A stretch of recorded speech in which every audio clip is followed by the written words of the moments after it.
That's right. We're talking about Van Halen. Sans Halen. Bro. Nothing. Sans What's going Halen. on, man? Ravidly Doth. Ravidly Doth. Hammy Sagar. One and only. All right. I think we're live. We got on all the everything's flying. All right. Well, welcome to a special edition, I suppose, of Record Talk, which I used the wrong intro for, but we'll just eat it. Brian couldn't be with us today, but he is well. He's just doing some family stuff. So it's James and I today, which is actually ironically fitting.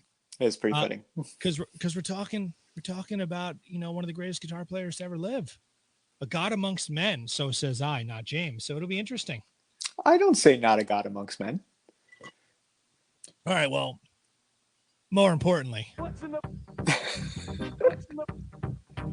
What's in the glass?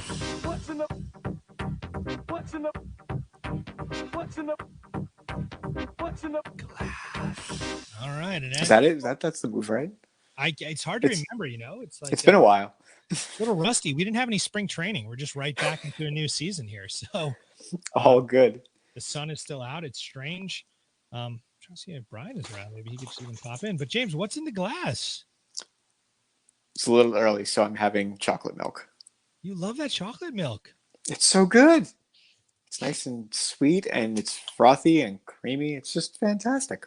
I believe Nesquik makes a strawberry that is delicious, and also a banana, which is quite tasty. I don't know about the banana, but that sounds wonderful. That could also be muscle milk. Maybe I've made that up. Anything's possible. Oh, that's so good. I was going to pour a bourbon because, it is afternoon, but, it is a little bit early. But anyway, what do you got? I have Extend branched chain amino acids, grape flavor. It's delicious. And eventually I'll segue into some coconut water. Also delicious. How do you like just straight up coconut water? I do like it. Cold. Is it too coconutty at times, or? I like coconut. So it doesn't bother me. Fair enough. But it could bother someone who doesn't enjoy coconut, I suppose. I was going to ask you a question, but I feel like on air it's the wrong thing to ask, so it's all good. Yes, the answer is yes. All right. Now. Good to know. That's probably very accurate for the question. The answer is always yes. It's always yes. That's our lesson, our first lesson here, kids, today. Our first lesson was the right answer is always because of family. But secondarily, the answer is always yes. Man, those memes are killing me. Absolutely killing me. Did you see the thing like there's going to be a Jurassic Park Fast and Furious crossover, and you know what can stop a Tyrannosaurus Rex? Family, man. Family. Obviously.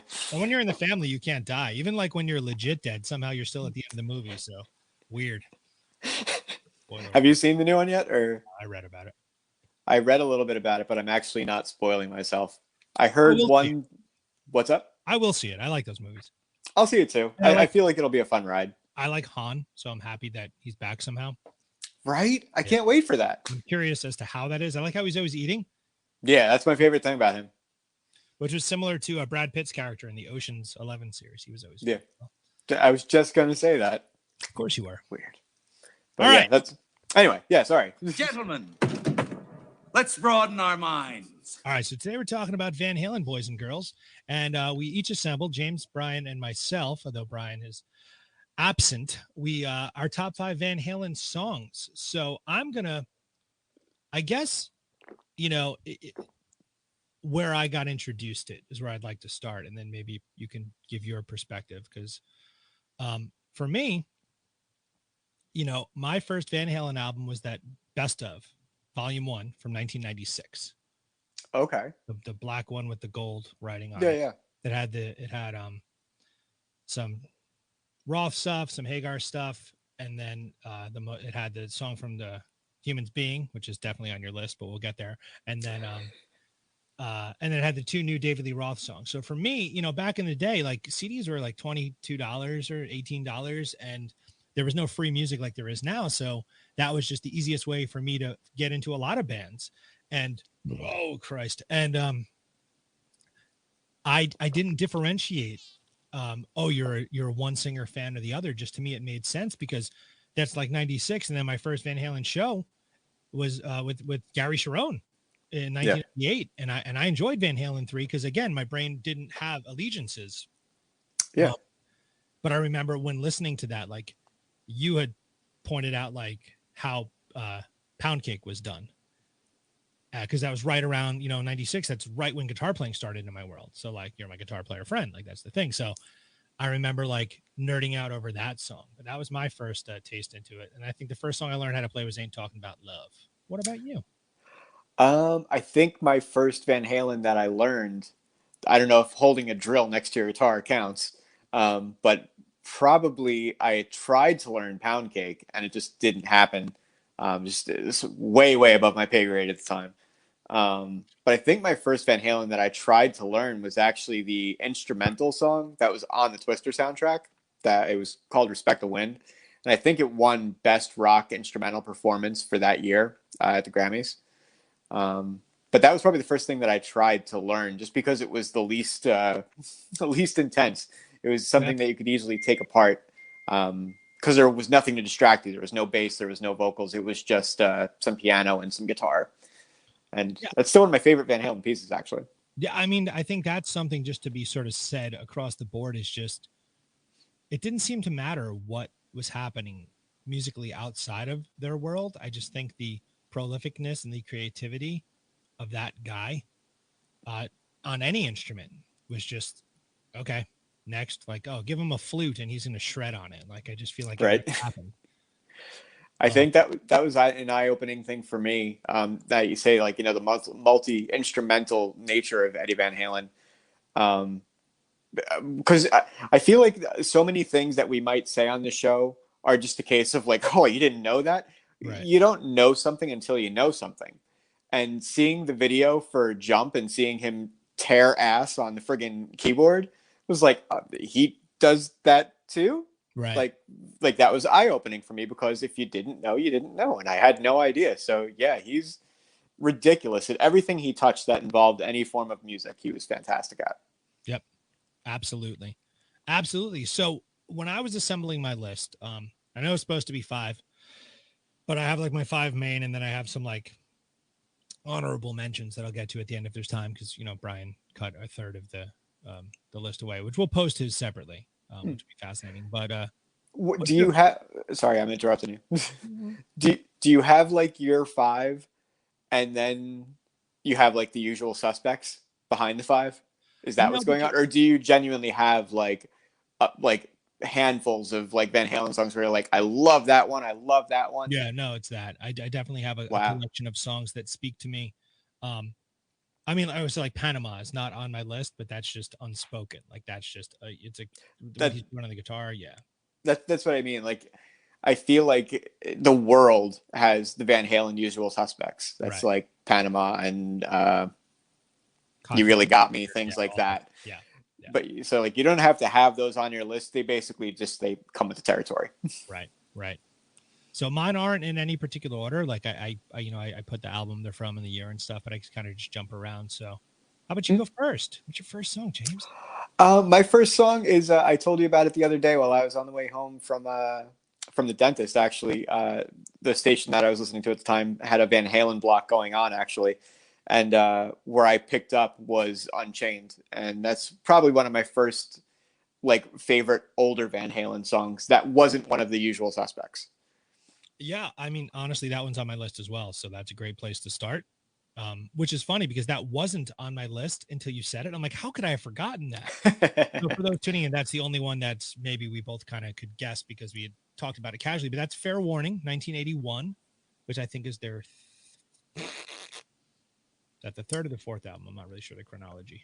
I think third, but I'm not certain. Brian. See, this is where we lose out on not having Brian, because Brian's got all this stuff like right on cue. That's right. I have something that Brian doesn't have. Internet access. I have Google. Very nice discography Wikipedia page for all of that. So, what's perfect. That is from. What do you say? Fair Warning. That is the 4th record after Women and Children First. Damn. And you got to understand. I mean, for those who don't know, Van Halen 1, Van Halen 2, Women and Children First, Fair Warning, 78, 79, 80, 81, Diver Down, 82. 5 records in 5 years. The last one's mostly covers and doo-doo, but still 5 records in 5 years. That's outrageous.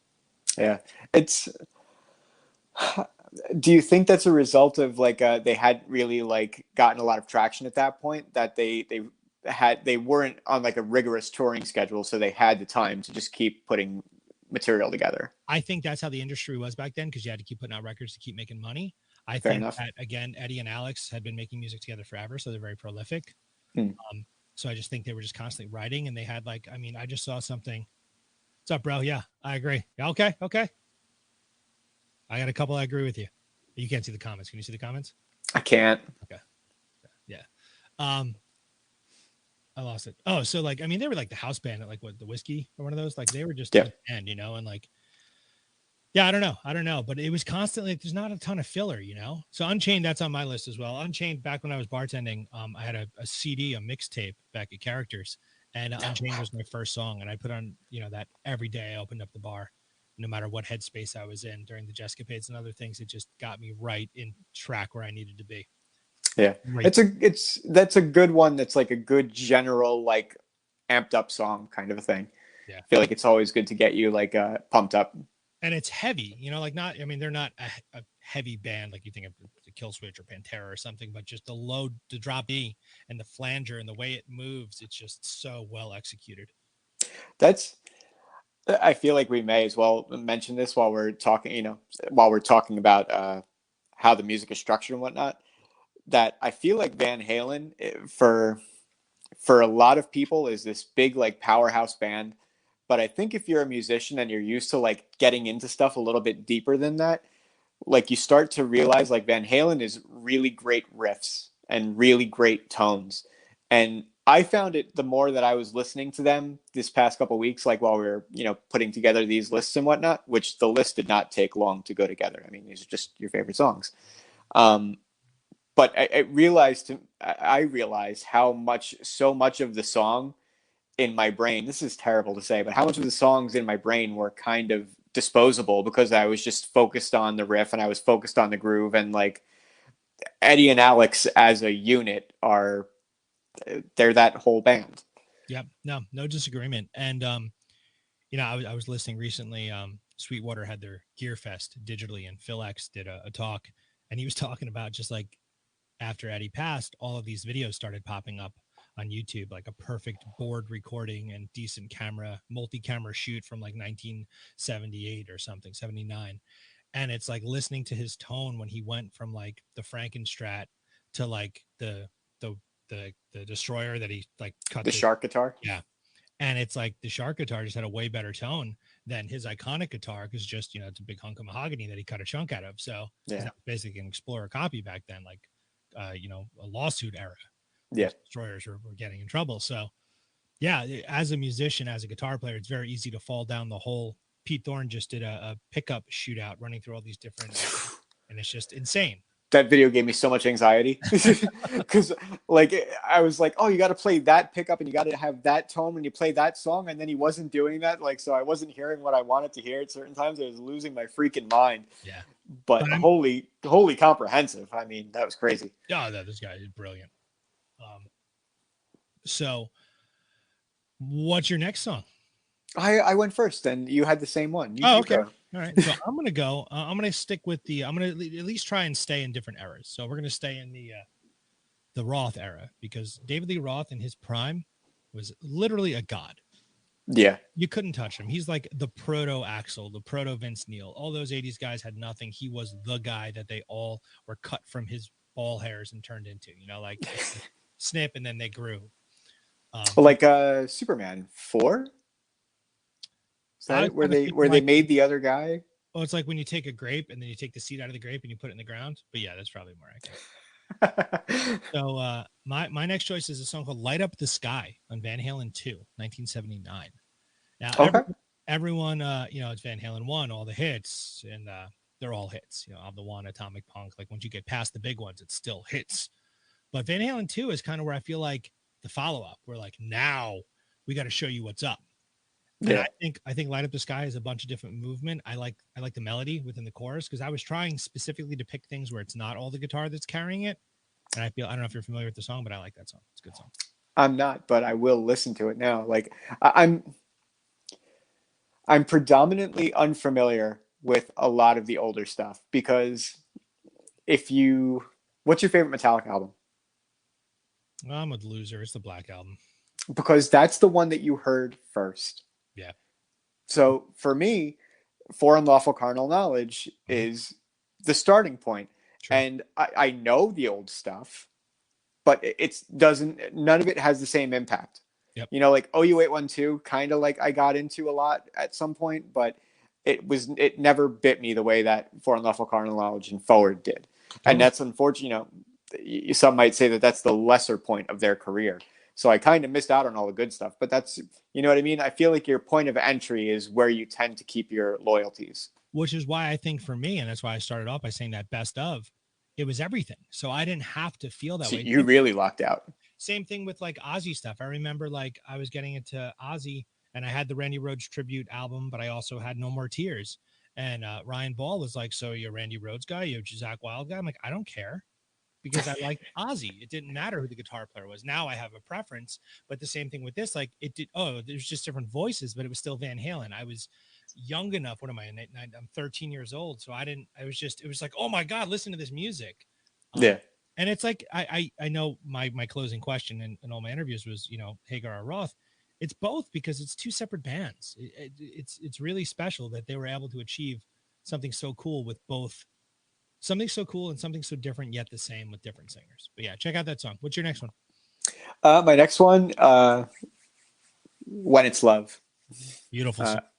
I love that song. I think it's a very, very pretty song. I think it's got a great hook. I think it's another, you know, typical Van Halen. It's a really great riff. I think Hagar is on point with the vocals through it. That maybe that's my differentiation between Hagar and Roth is I think Hagar said more, or like I had an emotional connection more to things that Hagar sung about. Yeah. He's a better vocalist. Yeah. But again, like I don't want to teeter that line and say that one was better than the other. It's two very different things. Right. On paper, I should say he's a better singer. Yeah. Stuff, yeah. My favorite part of that is when I was listening to the songs, I had the videos kind of running with it because I'm naturally just listening on YouTube. And in the video, Eddie's playing the Frankenstrat. And in the solo, he has exactly. But if you know anything about that guitar, if you're watching this and you know anything about Van Halen, you're kind of a guitar player, you know that only one pickup in that guitar works. And he plays the solo in the video with that guitar on the neck pickup sound. And that guitar doesn't have a neck pickup in it. So like the pickup selector is just thrown in the spot there. So that's not like the full blown relic, right? Like that's just this is the relic. It is the relic. Oh yeah. I can't wait to play that in a week. Yeah, the neck is crazy. Stainless steel frets, but it's like fast and it's unfinished the way we like it. Yeah, you'll dig it. It will not go on the chopping block until after you come and go. I appreciate that. But that was like a little bit of like a little comic snip that I had about that. But I just think it's a great song. I think that might be the first thing that I really identified with after obsessing over For Unlawful Carnal Knowledge as an album. That I was like, oh, there's this. And that was awesome. And that's probably, that song is around where I started to realize that there was two different things going on, that there was Roth and that there was Hagar. Because again, you don't know until you know. Right. So, and I hadn't made the correlations with other things. Like I didn't know the band to know what was what. So it's a beautiful song. Other than the na part at the end is just oof. All right. Michael Anthony. Oh, like, we're gonna get that's like a whole separate category because I think he's the reason why they worked with two different singers, because he is the glue. Yeah. You take his harmony away from either of their voices and it's the choruses, it's not the same band. Oh yeah.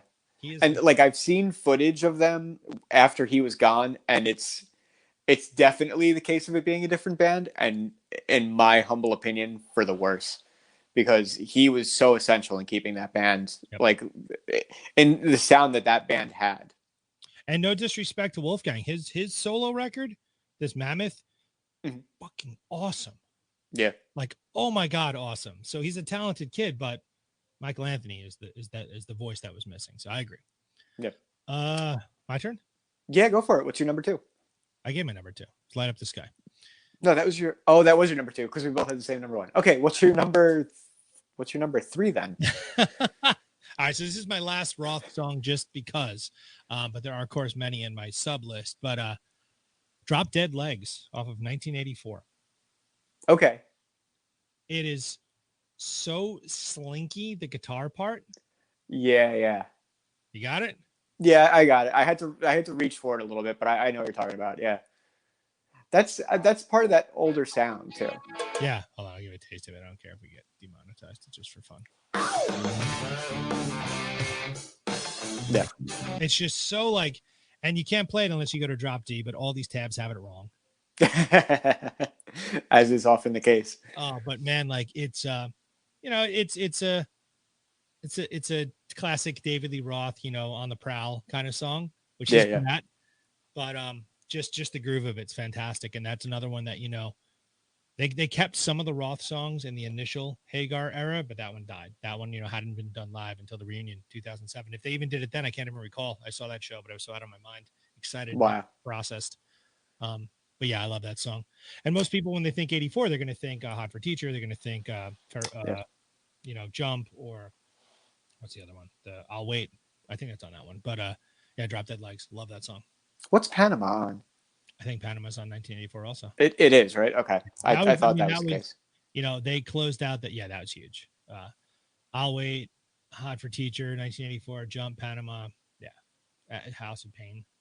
That they closed out the David Lee Roth era with a bang. Yeah, it's unfortunate when you think about it like that. Yeah.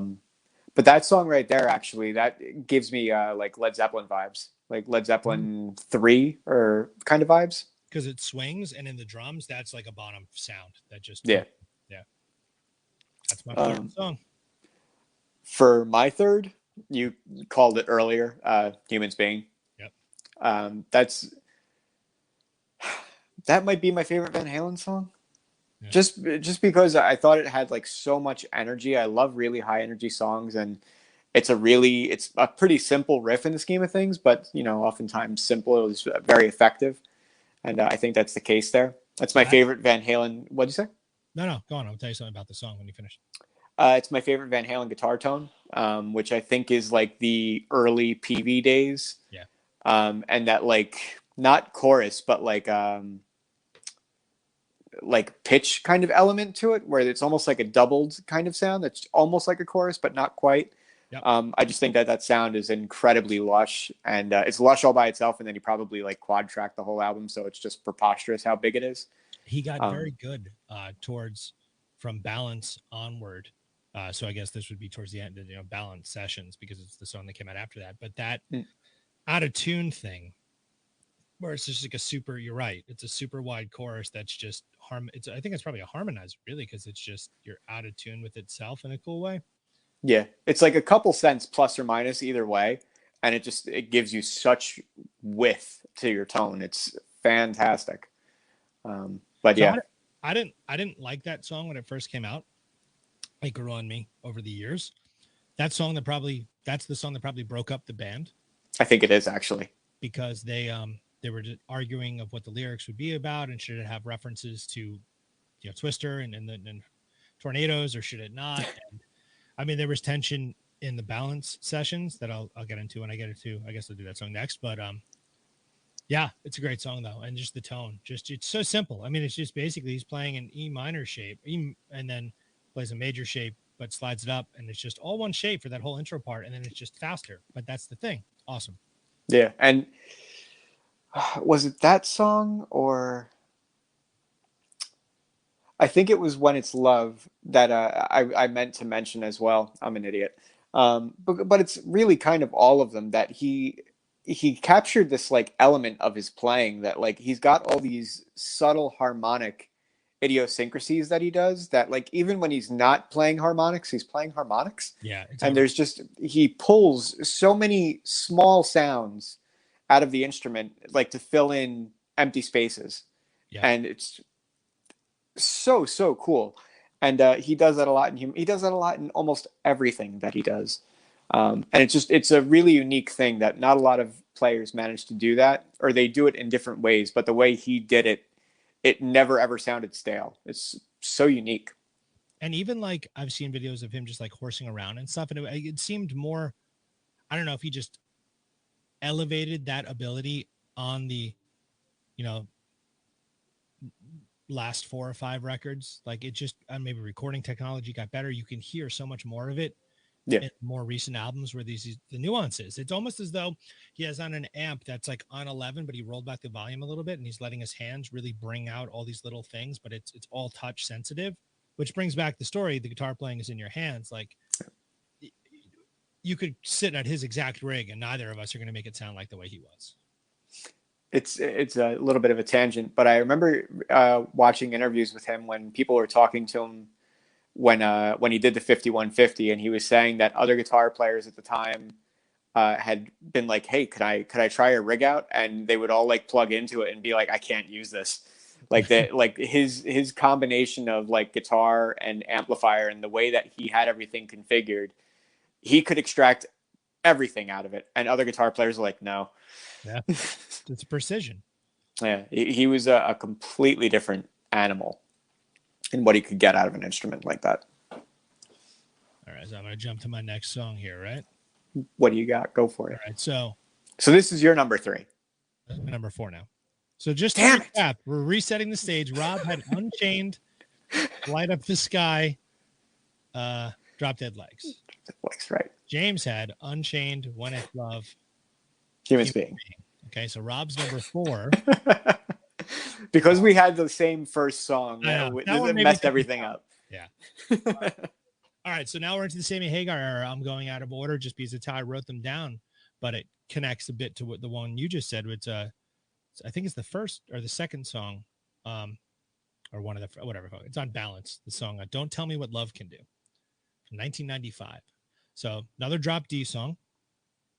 It was written about Kurt Cobain and what was going on, and Sammy Hagar wrote "Don't Let Me Tell You What Love Can Do," and because it was like 95 or in grunge, the Van Halen brothers said, no, it can't be happy.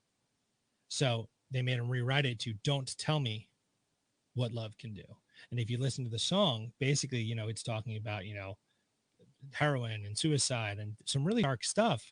But the chorus was supposed to say, but let me tell you, I can fix it with love. Let me tell you what love can do. And they turned him and said no. So he completely changed it. And if you listen to the song and change the chorus, it's a completely different song. Because I think the lyrics remain the same. It's just the chorus changed. And it's really remarkable. But my favorite parts of certain Van Halen songs are the stuff that happens as it's fading out. Because there's just weird stuff happening. So at the end of this song, there's like they just keep saying, don't tell me what love can do. And it's heavy for them. And he's playing just like 3 chords, dun, just the classic bah, bah, bah, that kind of thing. But the flanger in the middle, he's like hitting the E string, but muting it with his left hand so you can still kind of hear the harmonic of it.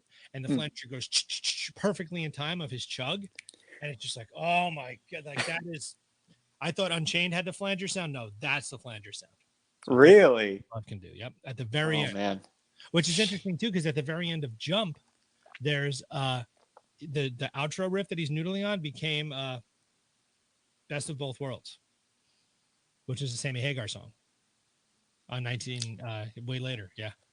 See, I don't know either of these songs. Now I have to listen to both of them. Cool stuff. So Don't Tell Me What Love Can Do. Yep. What do you got for number 4? Ain't Talking About Love. See, I didn't put that because I felt like it was too but it's the first one I learned, so it should be there. Yeah, that song's a little like too special to me that you okay? Choked on coconut water. Oh no. I finished all my chocolate milk. I'm very sad.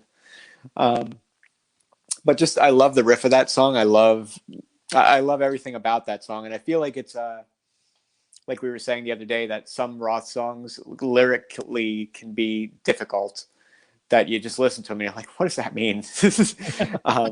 That doesn't really happen as much in Ain't Talking About Love, I don't think. I think it's a little bit more focused. I love the riff. I just love the song as a work entirely. I think it's great. No argument. Fantastic. Great song. as a guitar player, as an intro sort of Van Halen song, the most of the solo is manageable. The riff is just sort of a couple of chords that you're just arpeggiating them in a really cool way. Mm-hmm. But yeah, another flanger in that one as well. No, in the intro, I believe it comes on and off on the like that one bend that he has there. Yeah, but also fantastic song. Yeah, the lyrics, that's something we were talking about. You know, you get into a lot of these songs and it's like David Lee Roth was just a madman, and Sammy Hagar was big onto the double entendres. Yep. You know, so in Pound Cake, you know, well, what is Pound Cake, you know? And then he had another song when they put together 3 new songs for one of the best ofs when he got back with the band 2004 called Up for Breakfast, which is literally like the metaphorical sister to Pound Cake. But instead of saying Pound Cake, he's talking about being up for breakfast. And it's the same concept. But Roth, you know, what he did sometimes, it didn't matter what he was saying because it was how he said it. And during one of the times that they weren't getting along, Eddie said that, you know, Dave couldn't sing for anything and they would literally do one word or one phrase at a time in the studio. To which point I says, who cares? Because it worked. It didn't matter. The ow and all those little things in the middle, like it's can't be duplicated, can't be replicated. That's just him, and he nailed it. I remember that the stories of that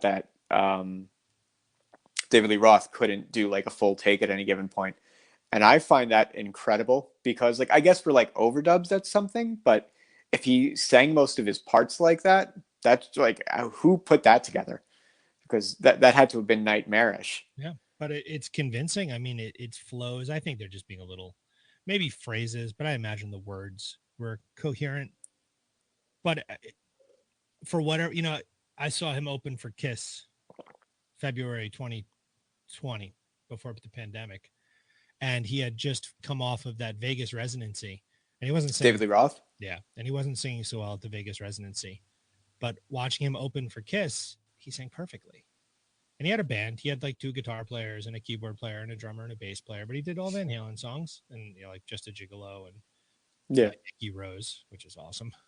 Opened up with Just Like Paradise, which is a great song as well from his solo era. But he sang well. He did well. So whatever, like, these guys are all mean to each other. We should just be happy that they're still here on this planet doing something. And even if it's not what it was 100%, the legacy is enough to support anything that comes out thereafter. Yeah, absolutely. So my 5th song, and we'll have time for me to get into my other songs as well, but my initial top 5 closed out with Pound Cake because, and I was literally, I left the drill in the other room, but I was going to try and replicate it. So, spoiler alert before you get too far, so's mine. Yeah, I know. That's good. We are friends. We bookended this perfectly. Yeah. I watched Brian jumps on. He's like, dude, those are my also. Yeah, I mean, like that. It was just so creative to make that work. And I love that the drill, at least in I don't know if I ever saw the video for it, if there was a video, but I think there might have been. There was a video for it. That was my first exposure to it. But is the drill painted like the... Yes, it was. That's so awesome. So awesome. Yeah, it was harmonics. The use of harmonics is the verses. Like, there's no chords in the verses. It's just all open harmonics. Brilliant. And like what I was saying before about all like the little harmonic content that he pulls out of the instrument, like he does it in the video, and then if you watch him perform the song live, he does it the same way. Like the intro to the solo that are all those like random like haphazard taps on the fingerboard. That's just how he plays that part, and just all these cool sounds come out of the guitar. He redefines that whole like adage of making it look effortless. Like he really looked like he was barely paying attention to what he was doing at times, and like this magic happened. I've been watching a lot of videos in the last handful of months ever since he passed, and it always looked effortless like that. It just doesn't make any sense. The ability to, I mean, it just, you know, I've never played anything, no matter how easy it is, as effortlessly as he seems to be playing the most complicated stuff. Yeah. I've never had that like transcendental feeling while playing any instrument or doing anything in life where I've been like, I'm completely comfortable. I can do no wrong right now. That's never happened to me whatsoever. Magic. It's magic. I have some other songs, if I may.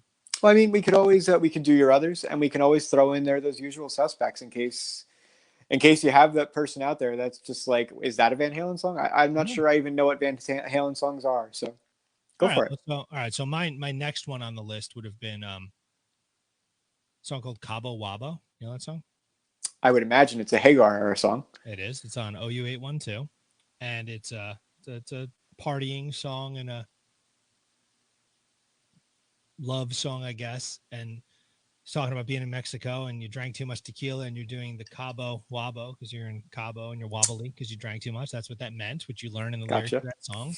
But it's just it's the pentatonic scale. It's not a brilliant guitar part, but what the lyric, the melody, not the lyrics so much, but the melody makes it incredibly catchy and cool. And that's a song I found, after he died. I didn't even know that song. So that's a cool one. Well, I thought you might have known that I thought you enjoyed Hagar a bit too. I do, but greatest hits.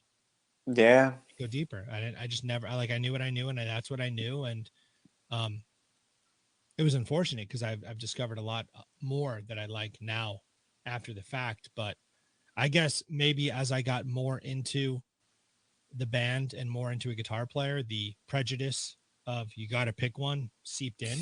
And I just dove deeper into the Dave stuff because that's like the stuff people would ask to play or think of, Yeah. A lot of bands are covering Cabo Wabo, maybe. Yeah. That's a good song. What's one of your Everyone Should Know songs? I think Right Now. You're going to say, I was just going to make a thing about it. I was like, why don't you tell me right now? Damn it.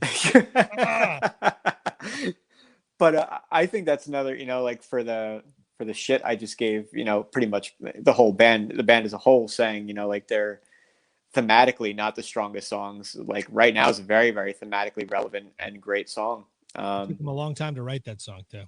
Yeah. I wouldn't know. I wouldn't have dug that deep, but I think it's a great song. And I don't think you have to dig that deep to know there's something bigger there going on than you might realize it's on the surface. It's a really cool song. They just recently, Sammy Hagar and Michael Anthony, who played together in a band called The Circle now, and they were in Chickenfoot together and they're great friends. They started an Instagram page called like Van Hagar or something. And it's just it's the Sammy era of the band, but it's really cool. Like never before released little things one thing where we talked about the writing of Right Now. I think it's cool. I think it's cool to give access to that stuff. The Dave stuff, you got to think like this is late 70s, early 80s. Like the technology wasn't around to document things as it was in the late 80s, early and mid 90s. But that's a great song. It's promoted a whole line of failed Pepsi. So fantastic. Oh, it's right. Crystal Pepsi. Yeah. I never enjoyed the Crystal Pepsi. I thought it was too seltzery, very fizzy. Yeah. It's cola is brown. Yeah, it's supposed to be, right? Yeah. That page you mentioned, it's an Instagram page. Yeah. Is there a lot of like dives into like past material? So they only started it about a month ago, but let's see how many posts they have now. But yeah, it's all that. Van Hagar, the other half, it's called. That's really awesome. Yeah, there's only 13 posts so far, but it has stuff about because the 30th anniversary of For Unlawful Carnal Knowledge was recently.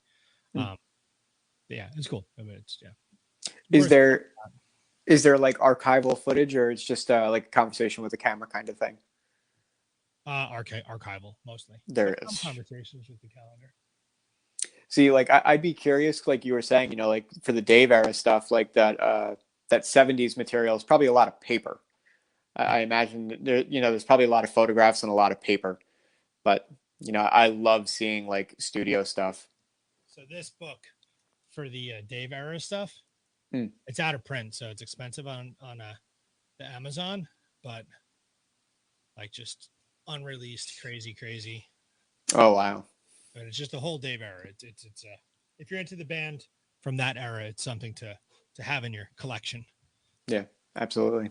All right, so I'm going wacky on my next two here. Oh no! Oh boy! Hold on. I'm going to say one real fast and then jump into my other two because I want to get them more important.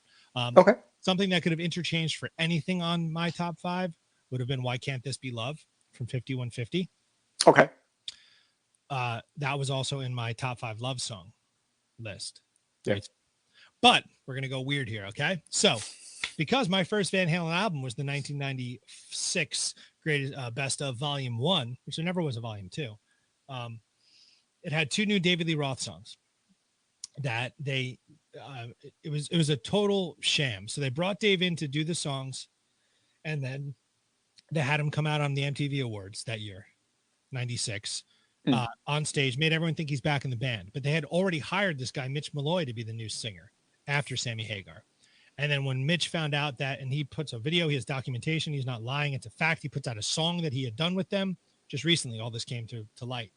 He quit the band after he saw Dave back. He says that even if he's not in the band, I can't come back from this. And then Gary Sharon wound up in the band. But the 2 new David Lee Roth songs on that best of, I think, are the best new Van Halen songs that exist. They had 3 new songs with Sammy Hagar on the 2004 best of, which was like Up for Breakfast, It's About Time, and a ballad. They're good.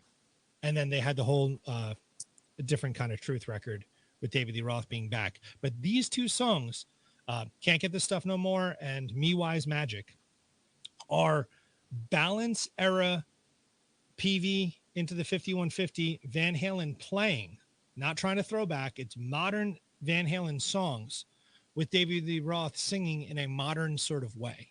Mm-hmm. And they're fantastic. Now I ask myself often, are they fantastic because the nostalgia component in my life? Maybe. But at the end of Can't Get This Stuff No More, he repeats the chorus a second time, and just with more energy. And it's just Roth babble. Like in the span of 10 seconds, he hits every vocal suck in and all the crazy stuff he does. And like, I was listening to it today as I was running, and I kept rewinding that spot, and I'm like tearing up because it's like, it was magical. That's pretty awesome. Can't Get This Stuff No More. So here's a question for you, that you being into the band more than I am. Do you know what the writing process was like? Was it like Eddie and Alex locked themselves away for a couple days and they write all the music, and then Michael and David or Sammy or Gary would come in and just fill in their parts? Or I don't know. Or was it a group process? I don't know the stuff with the David Lee Roth era. I know in the Sammy Hagar era, Eddie and Alex would come up with the jams and then give Sammy a demo, and he'd write lyrics and melodies. There's rumors that Eddie wrote all of Michael Anthony's bass parts. I don't know. Wow. But now David Lee Roth recently has said that he wrote a lot of the solos with his mouth, and Eddie copied what he was singing. So they're all liars. It's really hard to tell. You see, I believe more that Eddie would have written all of Michael Anthony's bass parts than David Lee Roth wrote Eddie Van Halen's guitar solos. You think? Because I feel like anytime you ever see Eddie just not, just haphazardly just playing a guitar, he always sounds like Eddie. So I don't really buy that. But I don't buy that either. But I know with this, because Sammy Hagar's book, he talks about a lot of this stuff. And Michael Anthony has vouched for it, that something like literally Eddie came to Sammy's house and just kept ringing the bell to tell him, and he was drunk, to tell him that he'd come up with this amazing guitar part. And Sammy was in the middle of trying to be intimate. And Eddie was like, come on, we got to go to the studio. So Sammy obliges him and goes with him to the studio and wrote the lyrics for Finish What You Started. So, I mean, that's a whole story, and that kind of makes sense, circumstantially, because he's sitting there with, Blue Down South. But I don't know. I don't know the process. I wish, like, he had so much material. A video just came out recently from I think it's the OU812 era, if not earlier. Maybe it's after. I think it might be right before that. And it was Eddie in the studio playing the song that became Amsterdam, which was on Balance, 95. So, like, I think he was sitting on riffs forever. And now Wolfgang has all the tapes. And right after he died, he said he was going through the process of, because I guess, like, tapes deteriorate and you have to, like, soak them in this liquid to solidify. I don't really understand any of it, but it's a process. To keep them from being brittle. Yeah. You have to bake them with this stuff or something. So I hope that they go through the archives and pull out some magic. There has to be something sonically out there. Yeah. I've seen the pictures.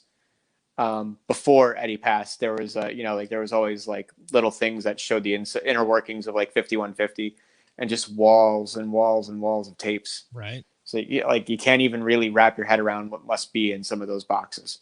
Magic. Right. Because I hope in those boxes there is. So either Can't Get This Stuff No More or Me Wise Magic. They jammed that with Sammy Hagar. It's called Backdoor Shuffle. I think it might have been Can't Get This Stuff No More. I want to hear the Sammy Hagar demo of Backdoor Shuffle that became Can't Get This Stuff No More. And it never leaked? Never leaked. I look all the time. It's not there. Not there. So you just know it happened, but you can't. Oh, wow. Because someone on some tape somewhere had it, and now it's lost in time. But if you search like for Van Halen unreleased tracks or B-sides, there's a Van Halen news desk is a popular website for their news, and they have lists of demos and things. There's a Van Halen Zero demo that I used to have it, stole it from Napster, but I lost it, which was all of the demos that Gene Simmons produced before their first record. So Van Halen Zero, hence before Van Halen 1. Yeah. It's awesome. Because a lot of those demos became different songs that didn't see the light of day until A Different Kind of Truth with David Lee Roth in 2012 or whenever that record came out. So they literally pick stuff off their pre-first record demos and rework them 30 years later to make with the same singer, which is kind of crazy. Yeah. Nerding out. It's actually like this whole conversation gives me vibes of Steve Vai, Modern Primitive. I don't know if you followed that at all, but that was like him going through his archives of stuff that he had like from like Alcatraz and from like David Lee Roth, like little bits and pieces of like nothing, that he went back and listened to a lot of his archives and recorded songs that he had probably committed to tape 25 to 30 years earlier. Sorry. Did I lose you? Sorry. People about the movie are bothering me again. Oh, but that's kind of what I'm getting out of this is little things like that. It'd probably be pretty amazing to get into. I can't it's. I'm going to say something else here. I got another one. Sorry. Go for it. Okay. I'm going really deep in a hole that I'm not supposed to step in. I'm going to give you a song off Van Halen 3. Go ahead. Okay. So my first Van Halen show was 1998 PNC Bank Arts Center. My dad took me, Kenny Wayne Shepherd and Van Halen with Gary Sharon singing. Gary Sharon as a vocalist could cover both singers perfectly, and he ran around the stage like a madman. It was a fantastic show. Yeah. At the time, I didn't have an allegiance to a singer, so it didn't matter that he was, covering a cover band at that point. So when I got Van Halen 3 at Caldor's or Bradley's, one of the two, can't remember. They both look the same in my mind. It was probably Caldor's because that was the one where Walmart became, right? Was it the one in Airmont? It could have been Bradley's too. I don't know. One of the two. Airmont was Caldor. Yeah, one of the two. Can't remember. But that's where I bought it in the big long rectangle. Yeah, classics. I love those rectangles. That was the first Van Halen, and there wasn't YouTube, so there's no way to see the other singers. That was the Van Halen I knew. And there was a show that MTV2 kept playing from Australia, which I bought a bootleg of, which I have now. And again, Gary Sharon is running all over the stage. He's insane, but there's a song called A Year to the Day. And there's a lot of manipulating of harmonics and feedback, and it's a beautiful song, and it's a good song. Oh, BCAAs make me vomity. What was the first single off of Van Halen 3? Without You. I could never have named that song. I have a distinct memory of not disliking it the first time I heard it or saw the video. It's not a bad song.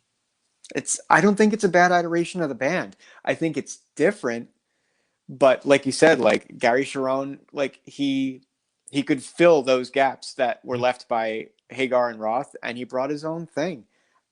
I don't think it's that bad. So there's bands. I know more of the other stuff, admittedly, but I don't think that's bad for what it is. So if you were to listen to Van Halen 3, anyone listening to this, check out these songs: Without You, Once, Josephina, and Year to the Day. The rest are hit or miss, but those 4 songs are great. No matter what you do not listen to How Many Say I, because Eddie is singing lead vocals, and it's not good. Like, you never want to do that. No. I love Eddie. Piano, it's like just it's like he's plucking on the strings of a piano, but it's just not. It's weird. It's more artsy. It's still Eddie. It's still fantastic, but Without You, From Afar, Once, Josephina. You're on From Afar. I added. I'll give you that one. Without You, From Afar, Once, Josephina, Year to the Day. How many songs are on the album? Like 10 or 12? 12. So it's a third of the a third, but I'd say 5 songs. Yeah, 5 songs? it's like a third of the album is quality. Then that's in all honesty, like unless you go platinum. Yeah, right. But like, if you stop and think about that, like, we always have like, what are like the legendary albums that you just put on and you listen all the way through? Pretty Hate Machine, right? Black Album. You know what I'm talking about. Like, not a lot of albums are like that. So if you got a 12-song album that has 4 great songs on it, I'd say you're par for the course, and that's not terrible in that case. Especially with such a change within the band. You know, I remember very, very vividly, you know, that Guitar World magazine, I'm staring right at it, from 1998, March 98, is the one where Eddie has the shirt on, Who the F is Eddie Van Halen? And he's discussing how he hates his lead singers, and they have what he call LSD, lead singer disease. And then he goes on to fawn over how he's found his musical soulmate in Gary Sharon. Yeah. I think the label told them they couldn't continue. I think that second record, if they did one, would have been great. Yeah, I do. And there was demos for that floating around too. See, I'd be very curious to hear that. Like, once you kind of like cut your teeth with a new formation like that and figure out what the strengths and weaknesses are, the next effort would probably be better. People weren't coming out to the shows. That was the problem. You know, it was only 2 years removed from Sammy Hagar, and they weren't ready for it. And then the band was just in flux until 2004 when they did the 2-year reunion with Hagar. That didn't work. And then Roth comes back 2007, and then they existed until like 15, and then. But man, there were 8 years of Van Halen with Roth back. Yeah, and they got back 2007. Then Eddie had to get hip surgery, so that like got slowed down, and then board, and then they had the thing where they performed on Jimmy Kimmel. Do you see that? They did 4 songs outdoors in LA for Jimmy Kimmel. Is that where Dave broke his nose? Yeah. It's just like, man, they must have been like, this guy, you're not a ninja. But you know what? Like, if memory serves, like, he broke his nose and then friggin' killed it. Yep. And if you watch, there's video that they put out of him apologizing to the crowd. He's a professional because he's show business. Like his uncle or his dad or someone, they owned, what the hell was it called in the city? Cafe Wah. Like he has been in show business his whole life. That character that he plays. And I've heard interviews. John 5 was one of his last guitar players in his, I guess, pre-Manson. That was his gig. And he did a whole album with Dave that never came out. And he was like, you don't understand, like Dave behind the scenes, like he's got stories and he's a character, but when he turns off, it's only 50%. He's never completely off, but he's just a regular guy. And that's, I don't know. I would love to hang out with him and get to know him and hear and see and his perspective, because it's an old world. It's showtime. Like it's show business in like that kind of way, you know? Yeah. And he's like you were saying, he's like an absolute professional in that regard. He's the guy. Look at him. Look at this. He's almost a woman. It's beautiful. But he's from that generation for the role he was filling. That's the real deal. Yeah. Yeah. You couldn't touch him. But that's a record to check out, I would say. And, hey man, it's a bummer. It would have been interesting to see what would have happened next. That his son had discussed one of the last things they were contemplating, because he knew he was getting sicker.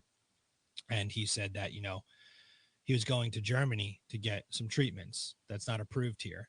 And had COVID not happened, he probably could have had another 6 months to a year alive, because he would have gotten more treatments, but it went to his brain and it would just spread, and it was just unfortunate. But man, like they wanted to do like this kitchen sink tour where it would have been all 3 singers. Oh, geez. Can you imagine? I mean, they probably would have needed a bus for each guy each day of the week. So that's interesting. But yeah, man, it's good music and everyone should know about it and dig it. And I don't know, maybe on the next record talk, whenever that occurs, we'll figure out something else. But I enjoyed this conversation much. I did.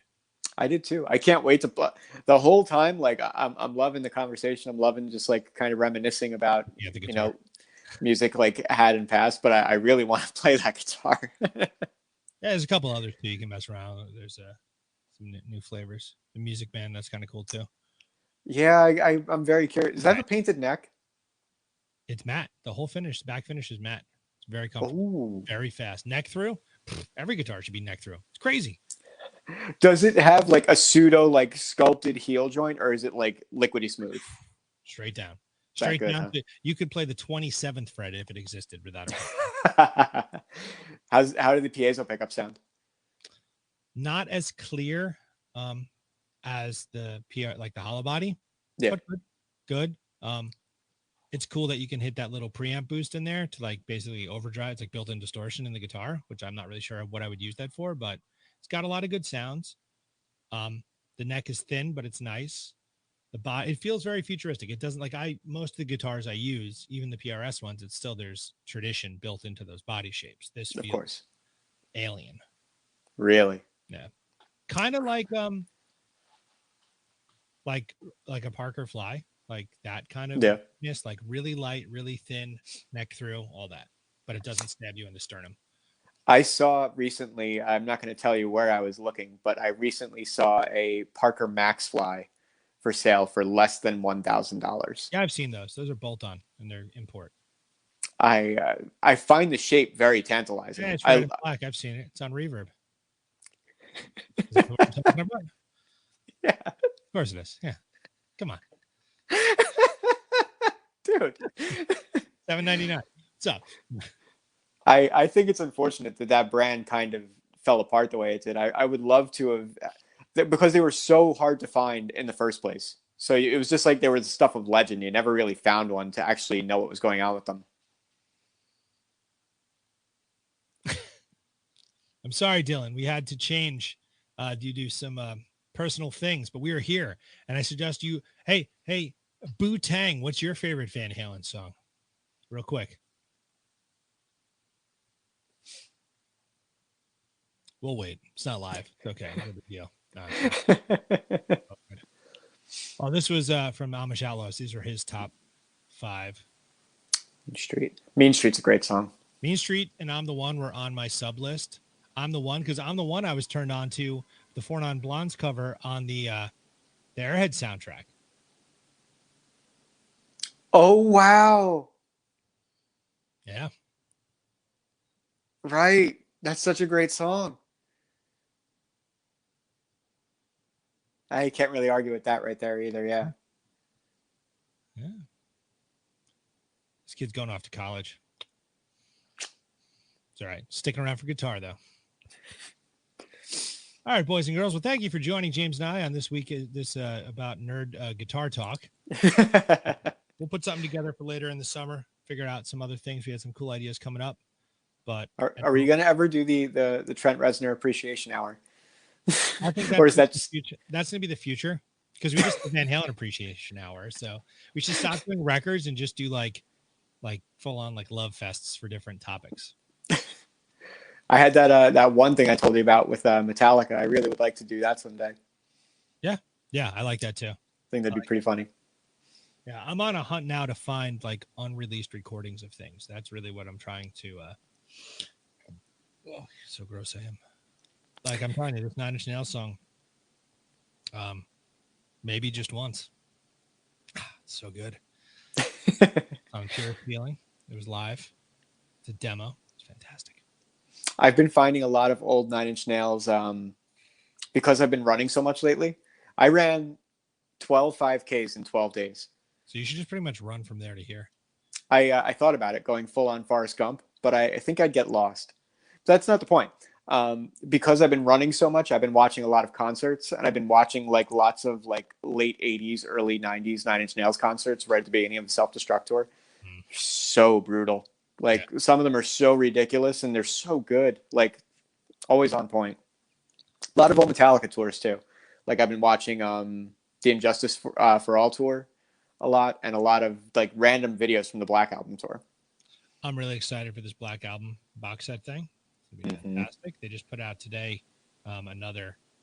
It was the demo for Holier Than Thou. Yeah, which I didn't listen to yet. I didn't listen to it, but I saw that it was up. Yeah, it's kind of annoying because I paid the money to get all the fancy, but all of it is going to be on streaming for free. So it's kind of unnecessary to spend all that money for the fancy, but it'll look nice on the shelf. Yeah, I really want those. You already got them. The Queensryche releases. Yes, they're over there. Did you find them to be worth it? The live stuff is really cool. The unreleased stuff is kind of cool. There's a song I'd never heard before from the Empire Sessions, which I really dig. I didn't watch any of the concerts or like that stuff. I figured maybe we could do that when you're here. I'm all in on that. I would love to watch all the concerts because, like, it sounds so silly to say. Like, one of my favorite tours is probably that Building Empires tour where they were still playing like all of Mindcrime and then pretty much like all of their other hits. So that'd be a great thing to say. I put a thing on Instagram. You know, the tones on those two albums, from the clean to the crunchy to the solos, that's all you need. Yeah, they're so good. Yeah, so good. What a great band. Anyway, sorry. All right, well, I'm gonna go teach some music lessons in 10 minutes, and until next time.